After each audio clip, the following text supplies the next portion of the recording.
ताजपोशी क्या पिता की संपत्ति पर कब्जा कर पाया राहुल। मम्मी की मृत्यु के बाद पिताजी बहुत अकेले हो गए थे।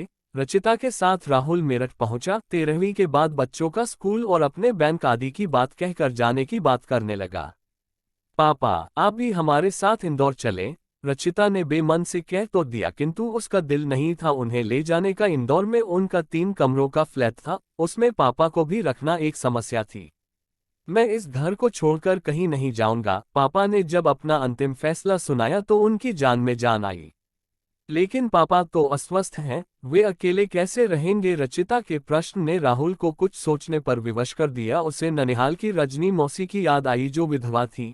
उनकी एक लड़की थी, किंतु ससुराल वालों ने उसे घर से निकाल दिया। भाई भाभी ने भी खोज खबर न ली तो अपने परिश्रम से मजदूरी करके अपना और अपनी बच्ची का पेट पालने लगी। राहुल ने ननिहाल में एक फोन किया और 2 दिन के अंदर रजनी मौसी अपनी बेटी को लेकर आ गई। राहुल ने देखा अंदर को धंसी आंखों वाली रजनी मौसी के चेहरे पर नौकरी मिल जाने का नूर चमक रहा था। वे लगभग 40 वर्ष की मेहनतकश स्त्री थी। बोली, मैं आपकी माँ को दीदी कहा करती थी, रिश्ते में आपकी मौसी हूँ। इस घर को अपना मानूंगी और जीजाजी की सेवा में आपको शिकायत का मौका नहीं दूंगी।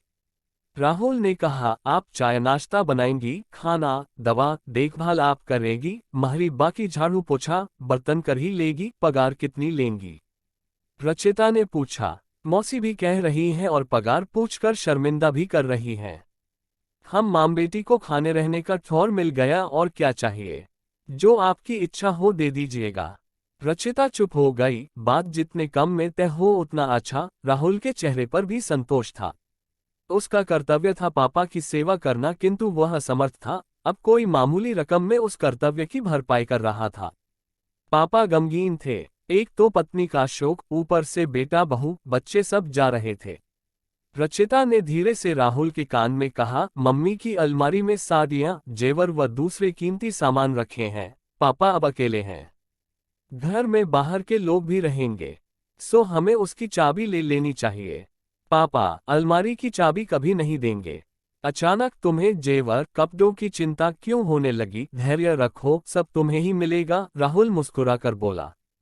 बीच बीच में आने की बात कहकर राहुल रचिता इंदौर रवाना हो गए। इंदौर में भी वे पापा, घर, अलमारी, बैंक के रुपयों, प्रॉपर्टी की बातें करते रहते। उन्हें चिंता होती।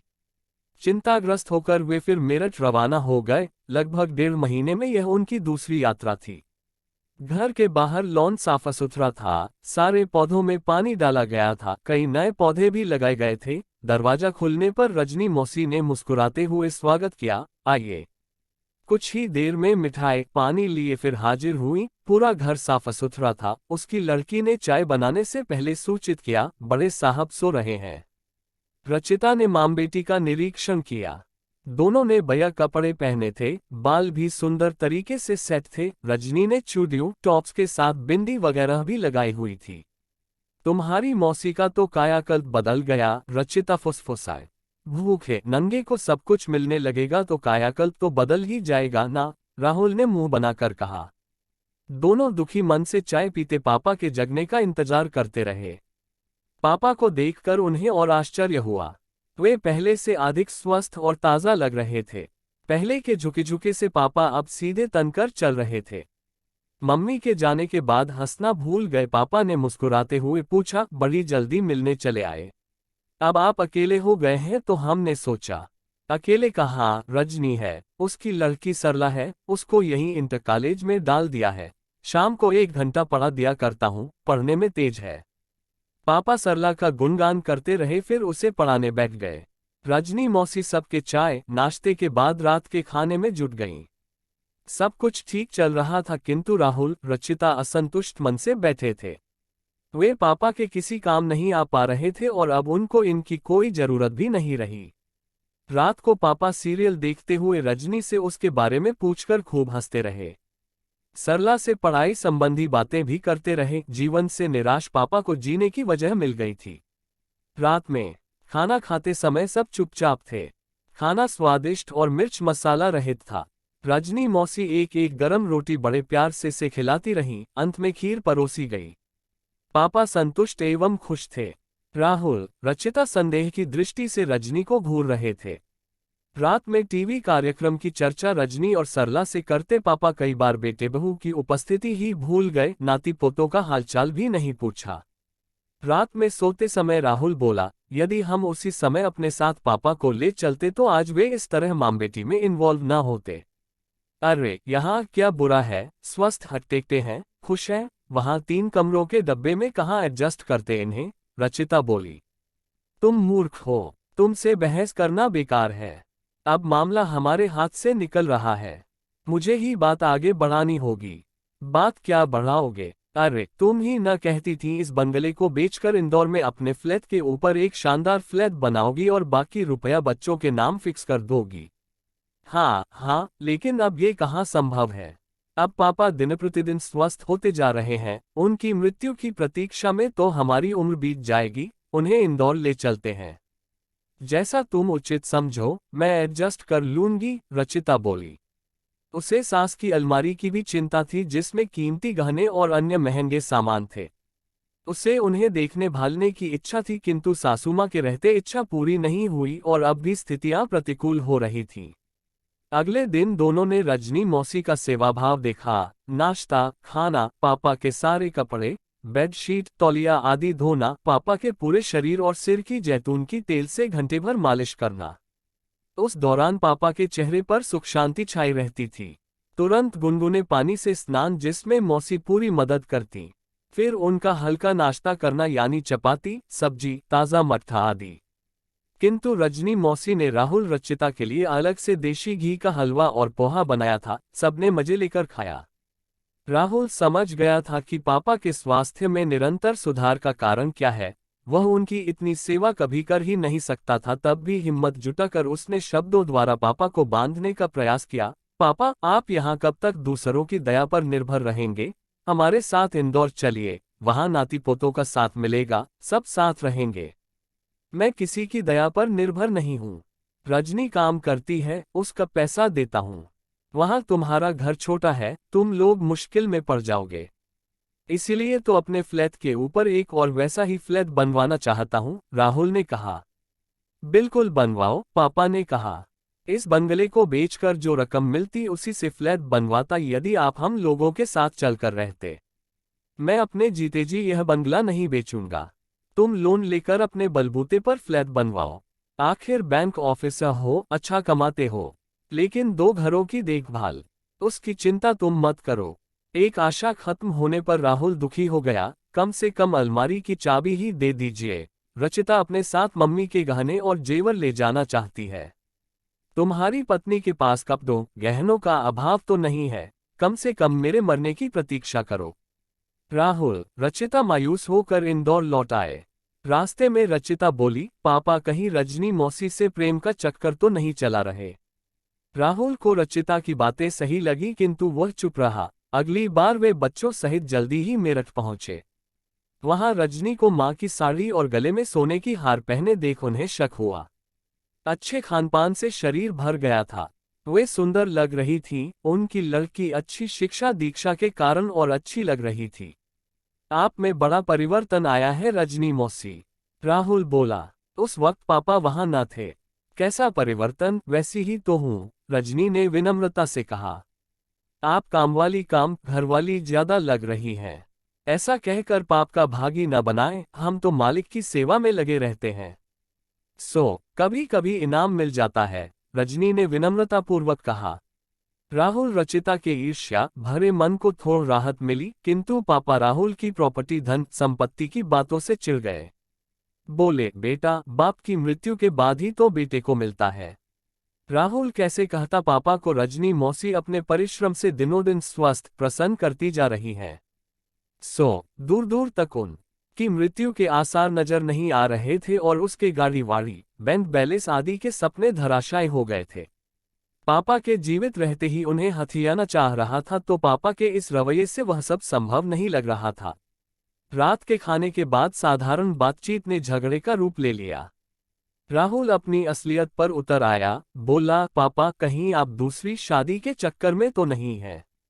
यदि ऐसा है तो इससे शर्मनाक कुछ हो ही नहीं सकता।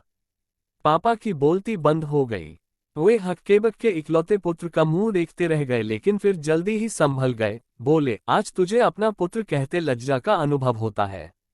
एक निस्वार्थ स्त्री जिसने तेरे मरते हुए बाप को आराम और सुख के 2 पल दिए, उसे तूने गाली दी। साथ ही अपने जन्मदाता को शर्मसार किया। मैं तुझे एक पल यहाँ बर्दाश्त नहीं कर सकता। सुबह होते ही अपने परिवार सहित यहाँ से चले जाओ।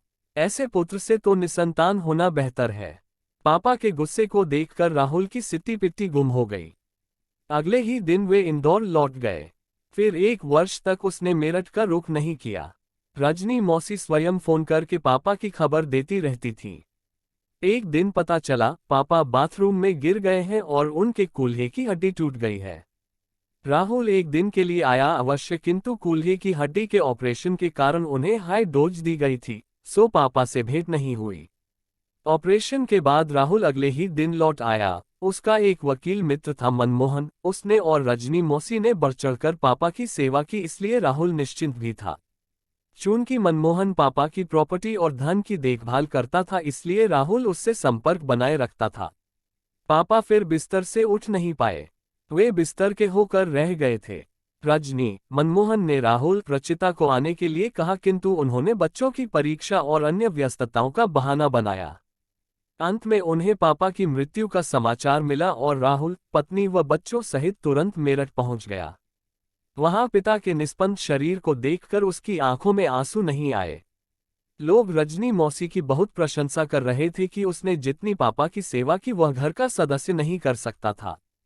किंतु राहुल कुछ सुन नहीं रहा था। एक अजीब सा भाव उसके मन मस्तिष्क और शरीर में छाया था, सब कुछ मेरा। मैं इस घर, खेत खलिहान, बैंक बैलेंस, सबका मालिक। मेरे ऊपर कोई नहीं, जो इच्छा हो करो। कोई डांटपट, आदेश, अवज्ञा नहीं। राहुल को लगा कि वह सिंहासन पर बैठा है और उसकी ताजपोशी हो रही है। यह एहसास नया नहीं था। एक पीढ़ी के गुजर जाने के बाद दूसरी पीढ़ी के बड़े को यह सत्ता सुख हमेशा ही ऐसा आनंदित करता है। तब बच्चे बुजुर्गों की मृत्यु से दुख नहीं वरन संतोष का अनुभव करते हैं। अचानक उसकी वक्रदृष्टि रजनी मौसी पर पड़ी। उसने धीरे किंतु विषपूर्ण स्वर में कहा, 13वीं के बाद तुम मां बेटी को मैं एक क्षण यहाँ नहीं देखना चाहता। इस तरह पिता की मृत देह की उपस्थिति में उसने रजनी मौसी, जिसने उसके और रचिता के कर्तव्यों का बखूबी निर्वाह किया था, का पत्ता काट दिया। मनमोहन ने कुछ बोलने का प्रयास किया, किंतु उसने इशारों से उसे चुप करा दिया।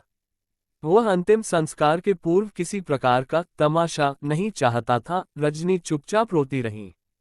अंतिम संस्कार के बाद राहुल की कीमत जैसे और बढ़ गई। लोगों के जाते ही उसके भीतर शांत बैठा परिवार का मुखिया फिर जाग गया। वह मनमोहन से पिता की संपत्ति के बारे में पूछने लगा और रजनी मौसी को अगले ही दिन जाने का आदेश सुना दिया। मनमोहन ने उसे समझाया, राहुल रुक जाओ, 13वीं तो हो जाने दो। बिल्कुल नहीं, तुम्हें नहीं पता, इस स्त्री के कारण ही मेरे पिता मुझसे दूर हो गए। मुझे अंतिम समय कुछ न कर पाने का पाप चढ़ गया। किंतु रजनी मौसी, तुम्हारे पिता की बहुत सेवा की, तो कम से कम 13वीं तक थोड़ा शांत हो जाओ। कैसी 13वीं? उसके लिए हम फिर आएंगे। इतनी लंबी छुट्टी ना मुझे मिलेगी ना बच्चों को स्कूल से। मैं घर लौट करके जाऊंगा, लॉकर से गहने निकलवा लूंगा, रुपए अपने खाते में ट्रांसफर करवा लूंगा, घर अलमारी के कीमती सामान ठिकाने लगा दूंगा। किंतु तुम ऐसा नहीं कर सकते। अच्छा, भला कौन रोकेगा मुझे? तुम्हारे पिता की वसीयत। उन्होंने 13वीं के दिन मुझसे वसीयत पढ़ने को कहा था, किंतु तुम्हारी जल्दबाजी के कारण आज ही मुझे तुमको बताना है कि यह घर वे रजनी मौसी के नाम कर गए हैं। बैंक के रुपयों का 50% वे किसी अनाथाश्रम को देकर गए हैं और बाकी 50% तुम्हारे बच्चों के नाम कर गए हैं, जो उन्हें बालिग होने पर मिलेगा। अलमारी और लॉकर के जेवर वे तुम्हारी पत्नी को देकर गए हैं। राहुल के पैरों तले जमीन खिसक गई। राहुल का मुंह खुला रह गया, मनमोहन को ताकता रहा। स्त्री पुरुष का केवल एक ही रिश्ता नहीं होता। तुमने उन पर, एक वृद्ध व्यक्ति पर चरित्रहीनता का दाग लगाकर अंतिम समय में उन्हें बहुत कष्ट पहुंचाया, जिसका तुम्हें पश्चाताप करना होगा। मनमोहन ने अपनी वाणी को विराम दिया और उसे गुस्से से देखते हुए चला गया। सिसक सिसक कर रोती रजनी के सामने आंखें उठाने की हिम्मत नहीं रह गई थी। राहुल पश्चाताप में वैसे ही सिर झुकाए बैठा रह गया।